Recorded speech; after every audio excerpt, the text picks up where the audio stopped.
RCF.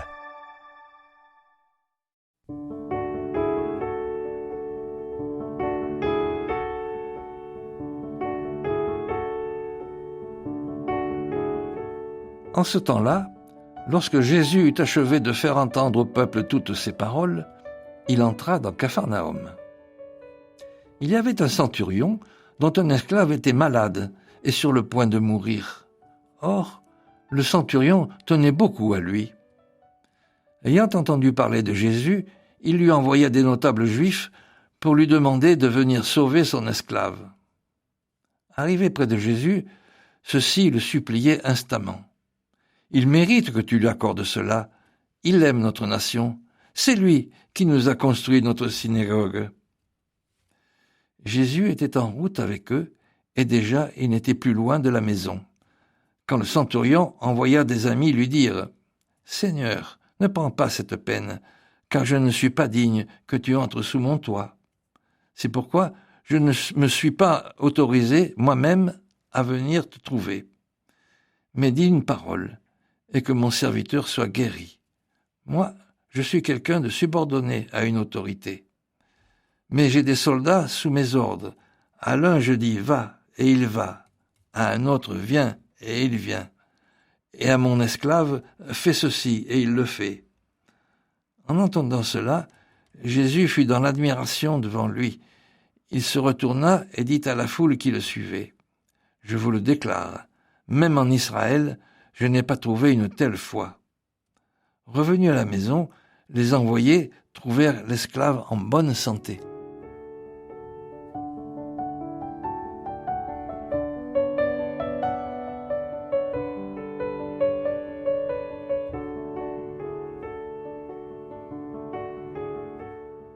Va, ton serviteur est vivant, dit Jésus à ce centurion, fortement affecté par un de ses esclaves qui est au plus mal.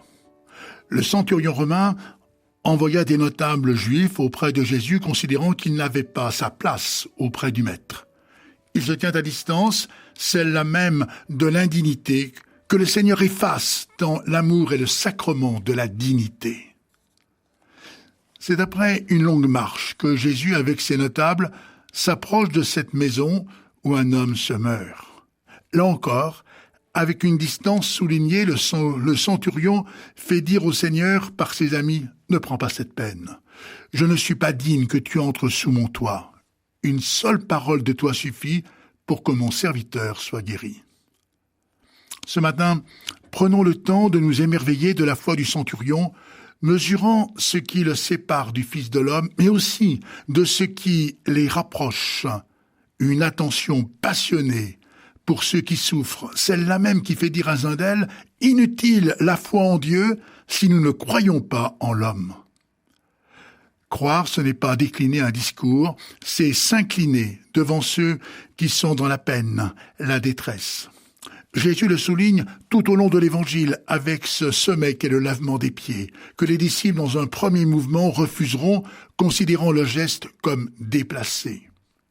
La bonne nouvelle, l'éclat de l'Évangile est ce qui fait précisément éclater les relations du vieux monde et du vieil homme pour entrer dans une surprise où les différences sont effacées.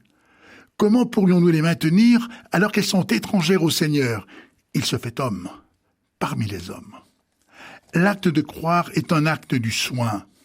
Aussi, ne nous étonnons pas que le pape François à la question « Pour vous, qu'est-ce que l'Église ? À quoi pourriez-vous la comparer ?» répond après un temps de silence à un hôpital de campagne. Je pense à ce médecin qui, sortant d'une chambre d'une maison d'une malade atteinte d'un cancer en phase terminale, me dit « Faites le miracle ».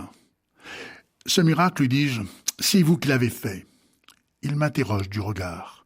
Oui, l'attention que vous avez portée à votre patiente, le fait d'avoir pris du temps pour vous arrêter, être là, simplement en silence, assis au bord de son lit, lui prenant la main, furent pour elle des signes de vie, lui permettant de traverser l'épreuve de sa mort. Elle vit pour avoir compris qu'elle compte. Son visage s'embua. Nous nous quittâmes. L'un et l'autre avons fait un chemin d'amitié sûrement, et de la foi sans doute. L'élan du cœur n'est-il pas dans les heures les plus difficiles, parfois tragiques ou douloureux, la condition même pour vivre l'imprévisible d'une traversée?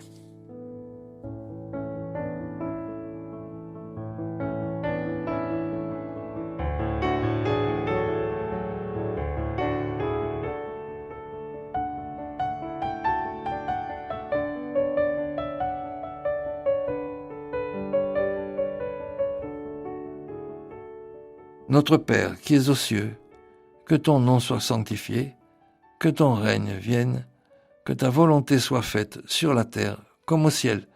Donne-nous aujourd'hui notre pain de ce jour. Pardonne-nous nos offenses, comme nous pardonnons aussi à ceux qui nous ont offensés.